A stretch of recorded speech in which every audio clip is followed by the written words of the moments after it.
Bueno, les voy a pedir una vez más, me acompañen, vamos a colocar esta enseñanza bíblica en manos de nuestro Dios. Padre precioso, una vez más agradecidos contigo. Aquí está tu iglesia bíblica, el retorno, Señor, con las puertas abiertas, Padre Santo, porque la palabra que nosotros profesamos aquí es para todo aquel que la quiera escuchar, amado Dios. Aquí está tu iglesia bíblica, el retorno, con los siervos que has permitido llegar en este momento, Padre amado, con el fin de glorificarte, sabiendo que tú demandas de nosotros el no dejar de congregarnos, Padre precioso. Colocamos en tus manos, Padre amado, y yo pido tu dirección, Padre precioso, con el tema que desarrollaremos el día de hoy. Padre Santo, que sean tus palabras las que tienen impacto, Señor, porque tu palabra es viva y es eficaz, Señor.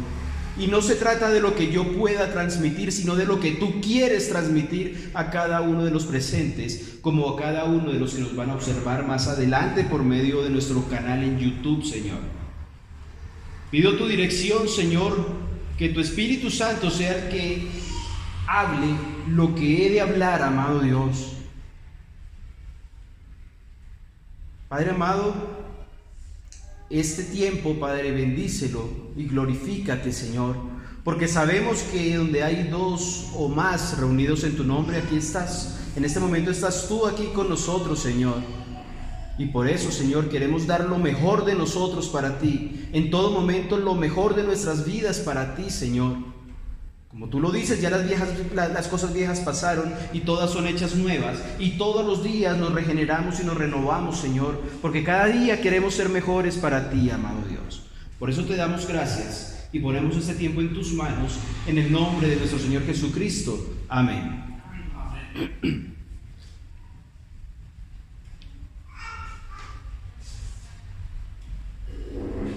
Mis amados hermanos, la semana pasada estuvimos estudiando sobre la defensa inicial que Esteban estaba presentando ante el Sanedrín. Esteban, apelando a las costumbres y a la tradición judía, se defiende argumentando su inocencia basada en los principios y costumbres propios de su doctrina. Ya Esteban había desvirtuado las acusaciones de blasfemia y ahora continúa su argumentación por la misma línea, y así como ya había hablado de Abraham, ahora el turno le correspondía a José. Por eso les voy a pedir, por favor, me acompañen y ubiquen en sus Biblias Hechos capítulo 7, versículos 9 al 16. Hechos 7, 9 al 16. Nos dice la palabra de Dios. Los patriarcas, movidos por envidia, vendieron a José para Egipto, pero Dios estaba con él, y le libró de todas sus tribulaciones, y le dio gracia y sabiduría delante de Faraón, rey de Egipto, el cual lo puso por gobernador sobre Egipto y sobre toda su casa. Vino entonces hambre en toda la tierra de Egipto y de Canaán, y grande tribulación, y nuestros padres no hallaban alimentos. Cuando oyó Jacob que había trigo en Egipto, envió a nuestros padres la primera vez. Y en la segunda, José se dio a conocer a sus hermanos, y fue manifestado a Faraón el linaje de José. Y enviado José, hizo venir a su padre Jacob y a toda su parentela en número de 65 personas. Así descendió Jacob a Egipto, donde murió él y también nuestros padres, los cuales fueron trasladados a Siquem y puestos en el sepulcro que a precio de dinero compró Abraham de los hijos de Amor en Siquem.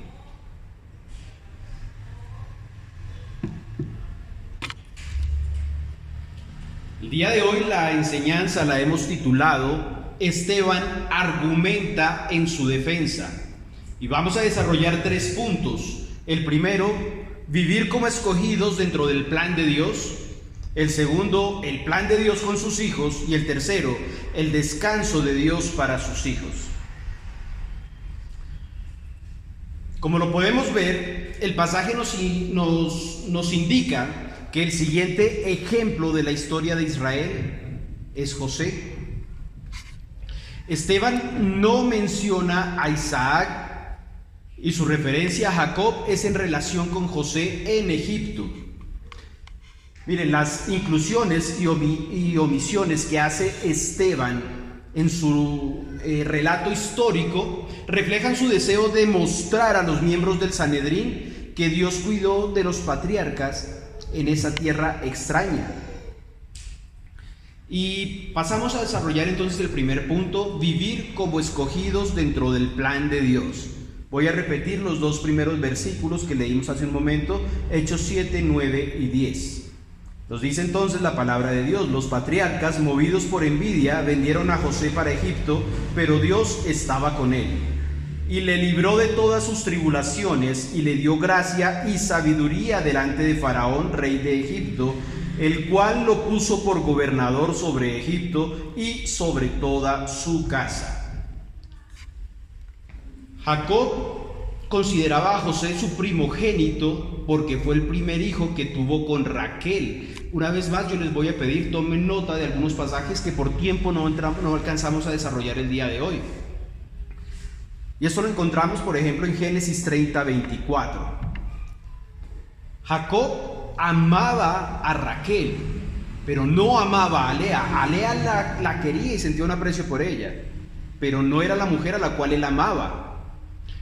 En su opinión, Raquel era su primera esposa.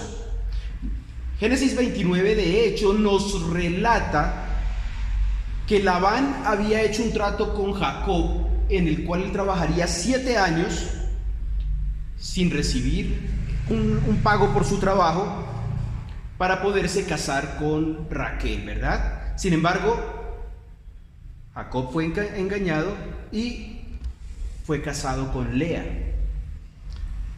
Diría un amigo mío: qué viejito tan mañoso, ¿verdad? Pero Jacob amaba a Raquel. ¿Y qué fue lo que hizo? Trabajó por otros 7 años de la misma manera para casarse con Raquel. Es decir, estuvo trabajando sin recibir salario durante 14 años. Por eso José recibió regalos y favores de su padre, lo que despertó los celos y la envidia de parte de sus hermanos, quienes lo despreciaban por esto mismo. Años más tarde, José recibió una doble porción de su herencia cuando en el nombre de sus hijos, Manasés y Efraín, Jacob le dio una doble porción de tierra en Canaán, y eso lo encontramos en Génesis 48, 5. Tristemente, mis amados hermanos, muchas veces dejamos estas hermosas enseñanzas que traen estas historias bíblicas para Semana Santa, y ni siquiera lo leemos, sino que lo vemos en las pantallas. Porque durante Semana Santa, ¿qué es lo que pasa? Nuestro corazón, que es engañoso, aviva una llama de fe. Y esto lo digo con letra minúscula, y entiéndase de la mejor manera. Yo lo menciono de esta manera porque muchas veces nos cuesta entender que nuestro Dios, siendo el único Dios todopoderoso, así como vivió como instruyó y guió a estos hombres, también lo hace con nosotros por medio de su palabra. Es totalmente claro que así como Jacob y José fueron escogidos, pues ustedes y yo también lo somos. Ahora, yo no estoy diciendo esto por absolutamente nadie en particular, y lo digo de manera general, pero es muy triste justamente que estas enseñanzas las dejemos solo para eventos específicos en un calendario del año. Ahora se acerca Navidad y vuelve y se aviva nuestro corazón, pero ¿qué pasa con el resto del año? ¿Acaso, yo pregunto, cada día que vivimos no es un momento y una oportunidad para obedecer los mandatos de Dios, para vivir una vida que le honre? Esteban estaba trayendo la historia de su pueblo para demostrar eso que ellos como judíos tanto valoraban, amaban y respetaban. Esto no era más que el plan perfecto de Dios para encaminar a su pueblo hacia la salvación por medio de la vida, por medio de la obra, de la muerte y resurrección de nuestro Señor Jesucristo. Pero tristemente, para esos judíos era más importante sus tradiciones que el entendimiento del nuevo nacimiento que era en Cristo Jesús. Nunca pudieron tener un argumento veraz contra nuestro Señor y aún así lo crucificaron. Nunca pudieron tener un argumento veraz contra Esteban y justo en este momento Esteban estaba siendo juzgado. Mis amados, como escogidos, nosotros vivimos, y mientras Dios nos permita vivir en esta tierra, tendremos momentos de muchas dificultades y angustias, pero estas nos sirven para no olvidar quién es nuestro proveedor, quién es nuestro sanador y quién es nuestro dador. Nos sirve para que no olvidemos que mientras nosotros somos incapaces, Él es todopoderoso y es soberano. Hay falsas doctrinas que nos dicen que los hijos del rey no pueden pasar necesidades y que si las pasan es porque hay pecado en sus vidas, o que no pasarán sufrimientos, o que seremos prósperos económica y materialmente. Y saben, no hay nada más falso que esto, porque nuestro Señor nos dice en el Evangelio de Juan capítulo 16 versículos 25 al 33, está hablando nuestro Señor Jesucristo y dice: estas cosas os he hablado en alegorías. La hora viene cuando ya no os hablaré por alegorías, sino que claramente os anunciaré acerca del Padre. En aquel día pediréis en mi nombre, y no os digo que yo rogaré al Padre por vosotros, pues el Padre mismo os ama, porque vosotros me habéis amado y habéis creído que yo salí de Dios. Salí del Padre y he venido al mundo. Otra vez dejo al mundo y voy al Padre. Le dijeron sus discípulos: he aquí ahora hablas claramente y ninguna alegoría dices. Ahora entendemos que sabes todas las cosas y no necesitas que nadie te pregunte. Por esto creemos que has salido de Dios. Jesús le respondió: ahora creéis. He aquí la hora viene y ha venido ya, en que seréis esparcidos cada uno por su lado y me dejaréis solo, mas no estoy solo porque el Padre está conmigo. Estas cosas os he hablado para que en mí tengáis paz. En el mundo tendréis aflicción, pero confiad, yo he vencido al mundo. Mis amados, Esteban era consciente de esto que acabamos de leer. Por eso él estaba tan confiado en el poder y la misericordia de Dios. Por eso era tan importante mencionar a Jacob, mencionar a José y sus hermanos, porque José también experimentó la obediencia de Dios por medio de una experiencia ajena a su voluntad, pero al final fue recompensada por Dios mismo. El término patriarcas aplicado a los hijos de Jacob era usual en el periodo intertestamentario, pero estos hijos no demostraron ninguna dignidad parcial cuando decidieron tirar a su hermano en un pozo y posteriormente venderlo como esclavo por 20 piezas de plata a los ismaelitas que lo llevaron a Egipto. Finalmente, ¿qué hicieron? Tomaron su túnica de colores, la untaron de sangre de un cabrito y se la presentaron a Jacob para fingir la muerte de José. Esto lo encontramos en Génesis 37 del 12 al 36.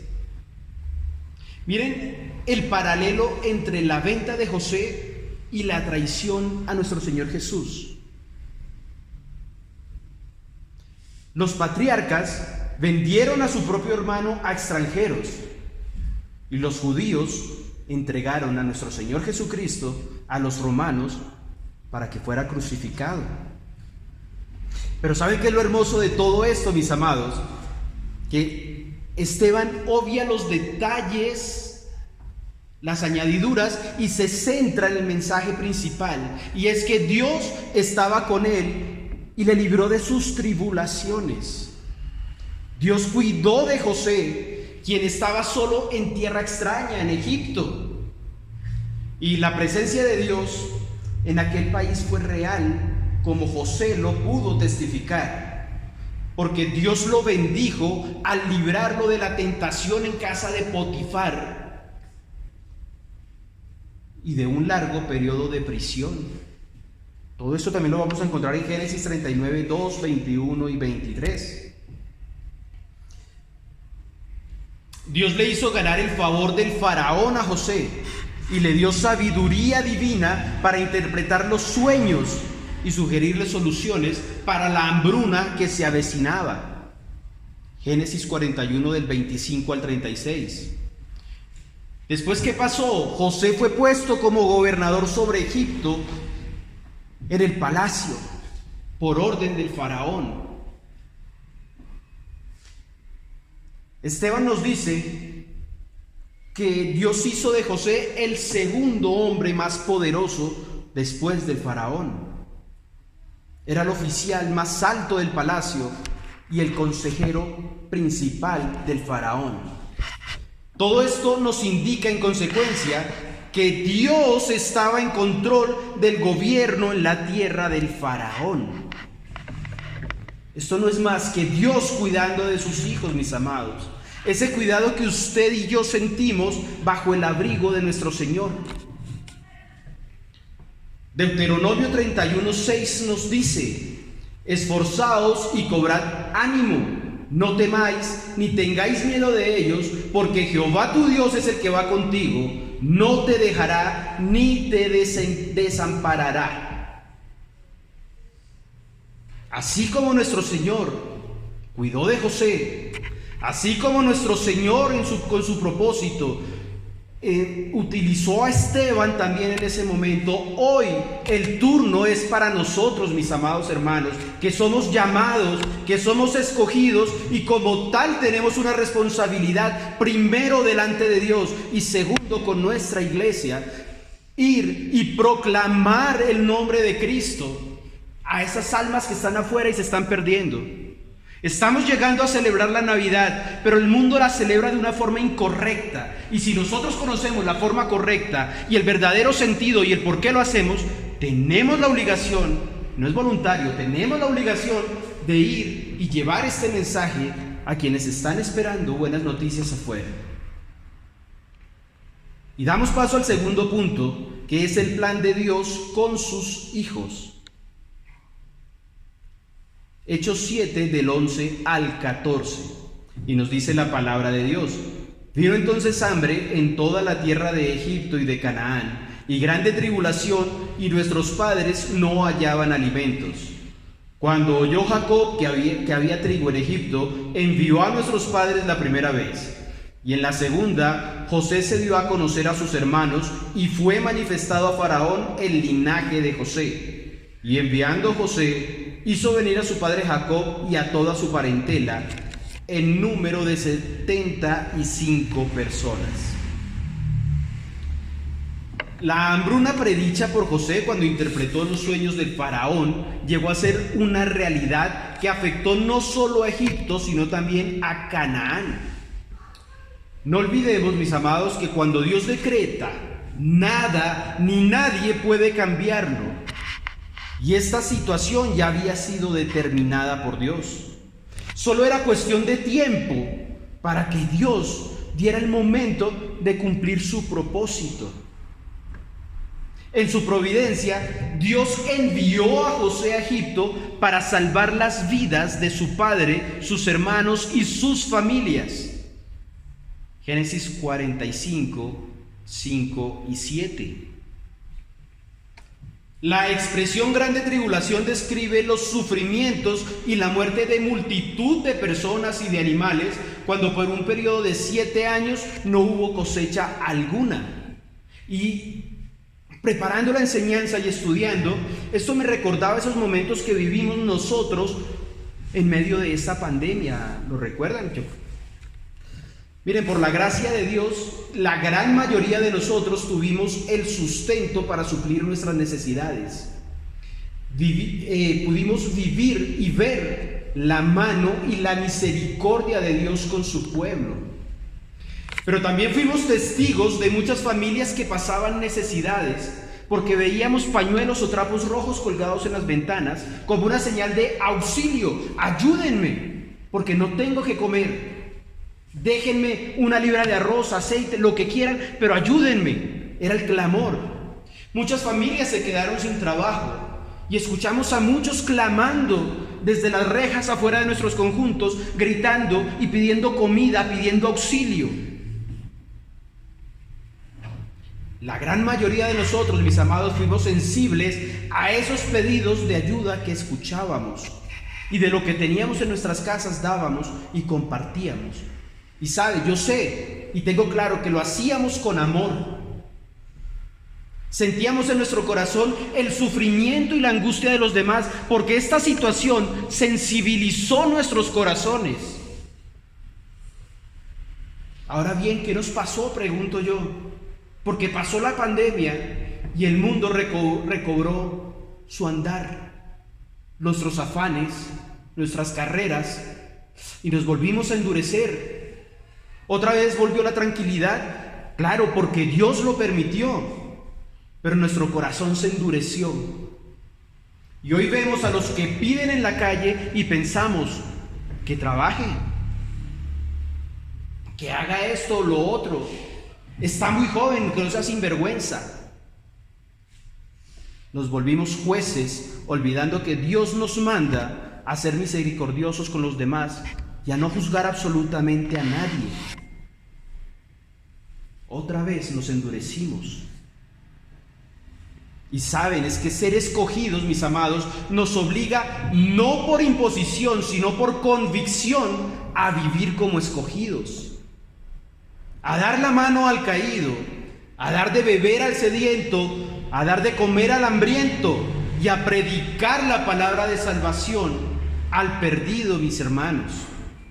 Y esto no es una petición o un favor que nos hace nuestro Señor. Esto es una orden, una instrucción clara y directa que nos da nuestro Señor. El Salmo 112:15 nos dice: el hombre de bien tiene misericordia y presta, gobierna sus asuntos con juicio. Y Gálatas 6:9 nos dice: no nos cansemos pues de hacer el bien, porque a su tiempo segaremos si no desmayamos. Mis amados, Dios tiene un propósito con cada uno de nosotros. Y así como ocurrió con José y con Esteban, ahora bien, ¿vamos a obedecer y a vivir la justicia de Dios? ¿O vamos a satisfacer nuestros deseos, nuestro ego, y a dejar que nuestra carne tome el dominio y la posesión de nosotros mismos?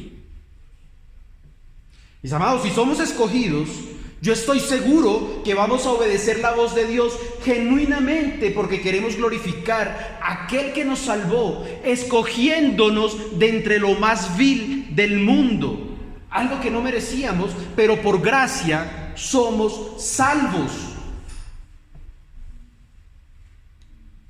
Si en esto no tenemos entendimiento, mis amados, es momento que al finalizar esta enseñanza alces tu mano y hables con el pastor o con alguno de los líderes para que puedas tener esa ayuda con el único propósito de agradar a Dios antes que a los hombres.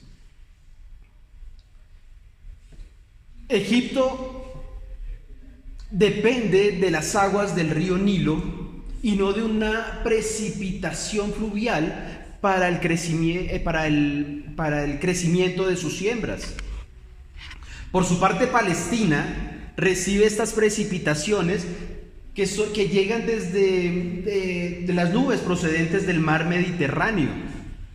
Y en este caso, una sequía como esta que nos narra bíblicamente no ocurre normalmente en ambos países al mismo tiempo, pero en este tiempo de José, tanto los habitantes de Egipto como de Canaán y todas las otras tierras sufrieron hambruna. Gracias a la sabiduría que Dios había dado a José, el trigo fue almacenado en Egipto durante 7 años, anticipándose al comienzo de esta hambruna. ¿Y qué pasó cuando se enteró Jacob? Pues envió a su pueblo, a sus hijos, justamente para poder suplir esta necesidad y pudieran comprar el grano. Y esto lo encontramos en Génesis 41, 56 al 57 y 42, 1 al 3. No está claro por qué Esteban consideró necesario referirse a las 2 visitas de los hermanos de José, pero por el contrario, enfatizamos el mensaje central del pasaje, cuando nos habla que Dios salva a su pueblo de una muerte segura en Canaán mediante el recurso de la provisión y el alimento desde Egipto. Miren que no es en vano. Nuestro Señor Jesucristo, o nuestro Dios, desde el principio, siempre ha trazado un camino para que el hombre encuentre una salida a las dificultades.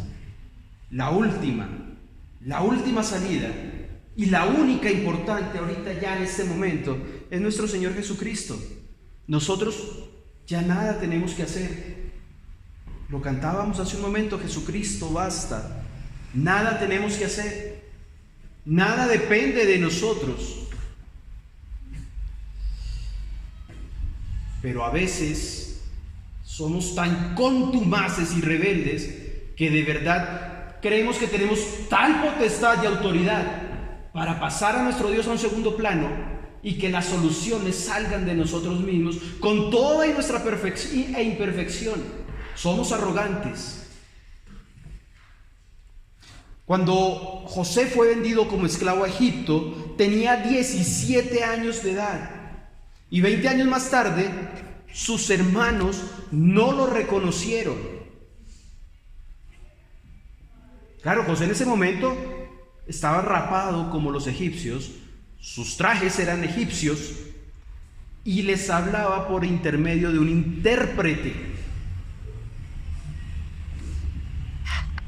Cuando después de haber transcurrido 2 años de hambruna, José le reveló su identidad a sus hermanos, es decir, que ya tenía 39 años. Debido a la autoridad y a la influencia que tenía, los miembros de su familia fueron traídos a Egipto, porque el faraón los invitó a morar con José. Y aunque la hambruna duraría aún otros 5 años, Jacob y su familia se instalaron en la tierra fértil del río Nilo. Génesis 46, 28. Dios les permitió habitar en esta tierra que tenía buenos pastos y buena agua para su ganado. Esteban seguía narrando esta historia que no era desconocida para los judíos, pero resaltaba que era el poder y la misericordia de Dios quien respaldaba a su pueblo. Dios utilizando a sus hijos en el lugar que Él quiere y de la manera que a Él le place, así como hace con nosotros, mis amados. Si miramos el funcionamiento interno de la iglesia, encontramos que hay servidores que hacen una labor, otros realizan otra, otros son maestros en la escuela bíblica, y saben, no hay uno que sea más importante que el otro, porque todos son miembros o somos miembros del cuerpo de Cristo, y como miembros debe haber unidad.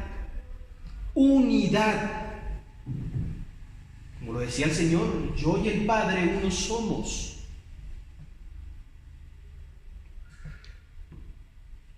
¿Cuál será nuestra posición? Jacob entendió el plan y la voluntad de Dios con su vida. José entendió el plan y lo obedeció. Esteban, llamado el primer mártir, también obedeció a Dios. Entonces, ¿obedecemos o vamos a ser como los judíos que escuchando no quisieron oír? Vieron el poder de Cristo, porque lo vieron, lo vivieron y no lo quisieron ver. Mis amados, no podemos decir que somos hijos de Dios si no hay obediencia a Dios en nuestras vidas. Planificar la obediencia a Dios no funciona. Yo no puedo decir, hoy vivo así y mañana obedezco. Porque sabe, la obediencia a Dios es inmediata, es lo primero. Y segundo, nosotros no sabemos y nadie sabe cuándo va a ser el último día de nuestras vidas. Entonces nosotros no podemos planificar la obediencia a Dios como planificamos un viaje a futuro, porque ni siquiera sabemos si el viaje lo vamos a poder cumplir. El tiempo se nos está agotando, mis amados, y somos responsables, y como responsables a Dios daremos cuentas. Nuestras vidas cambiadas reflejan que somos nacidos de nuevo, a diferencia de los religiosos que hablan por su conocimiento, mas no por lo que viven. Hay muchos que conociendo de la palabra hacen buenas obras, pero no viven la palabra. Pero sabe, también hay otros que no conocen la palabra y hacen buenas obras. ¿Cuál de los dos serán justificados delante de Dios? ¿El que la conoce y las hace? ¿O el que no la conoce y también las hace? Pues sabe, ninguno de los dos es justificado delante de Dios. Solo aquellos que hemos creído en nuestro Señor Jesucristo, como lo dice la Escritura, aquellos que lo vivimos, lo confesamos con nuestra boca, podemos tener esa seguridad de ser hijos de Dios. Los demás viven de una manera religiosa. Obras, y las obras no salvan. Somos salvos por gracia, no por obras. Mateo capítulo 7, versículos 21 al 23 nos dice: no todo el que me dice Señor, Señor, entrará en el reino de los cielos, sino el que hace la voluntad de mi Padre que está en los cielos. Muchos me dirán en aquel día: Señor, Señor, no profetizamos en tu nombre, y en tu nombre echamos fuera demonios, y en tu nombre hicimos muchos milagros. Y entonces les declararé: nunca os conocí, apartados de mí, hacedores de maldad. Mis amados, que no seamos hallados defectuosos e inservibles religiosos. Por el contrario, que el ejemplo de Esteban y de José nos motiven a glorificar a Dios en todo momento de nuestras vidas. Y vamos a pasar a desarrollar el último punto, el descanso de Dios para sus hijos. Versículos 15 y 16 nos dice: así descendió Jacob a Egipto, donde murió él y también nuestros padres, los cuales fueron trasladados a Siquem y puestos en el sepulcro que a precio de dinero compró Abraham de los hijos de Hamor en Siquem. Los judíos daban gran importancia al hecho que Jacob y sus hijos fueron sepultados en Canaán. Jacob dio instrucciones a José para que lo sepultaran en la tumba de Macpela, cerca de Mamre, en Canaán, y esto lo encontramos en Génesis 50, 5 y 13.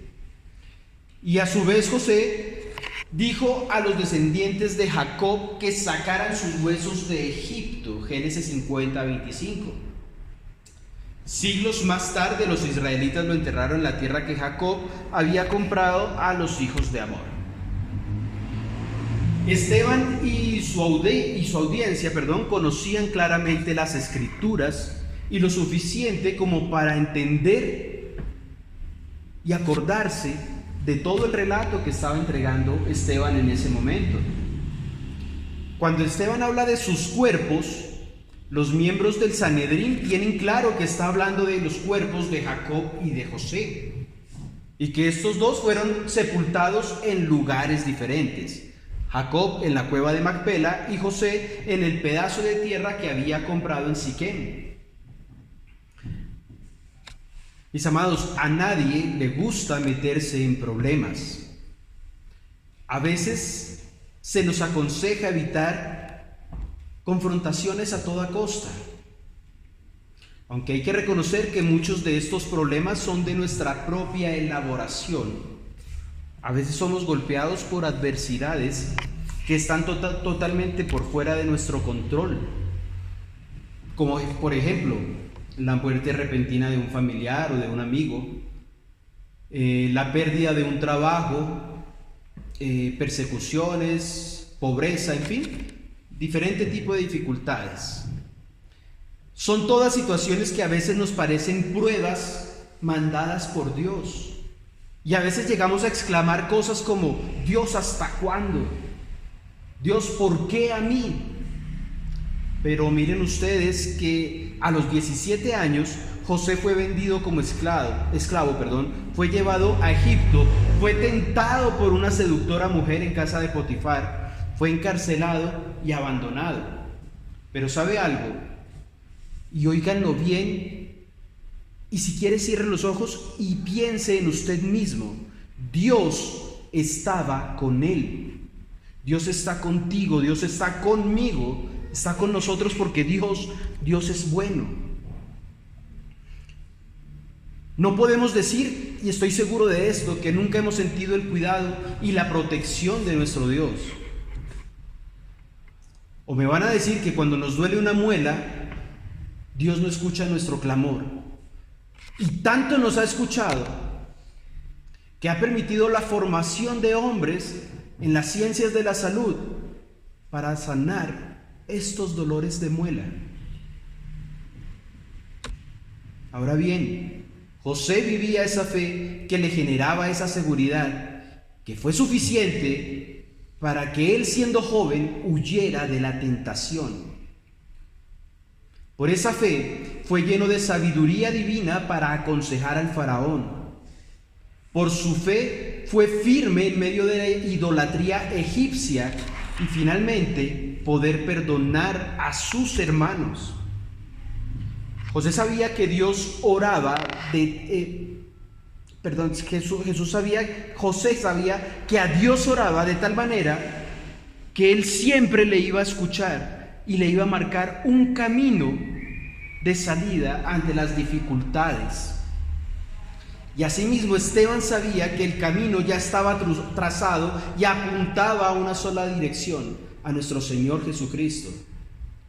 Ahora pregunto yo, mis amados, ¿tenemos claro el camino? ¿Conocemos el camino?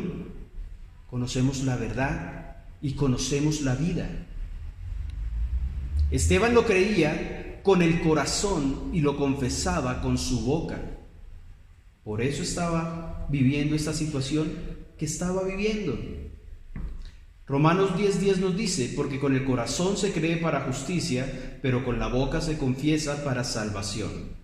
Y Juan 3:17: porque no envió Dios a su Hijo al mundo para condenar al mundo, sino para que el mundo sea salvo por él. El mundo, nosotros, su pueblo, sus escogidos, mis amados. Oremos. Amado Dios, una vez más te damos gracias, Señor, por este día que nos has regalado de vida. Gracias por tu hermosa palabra, amado Dios.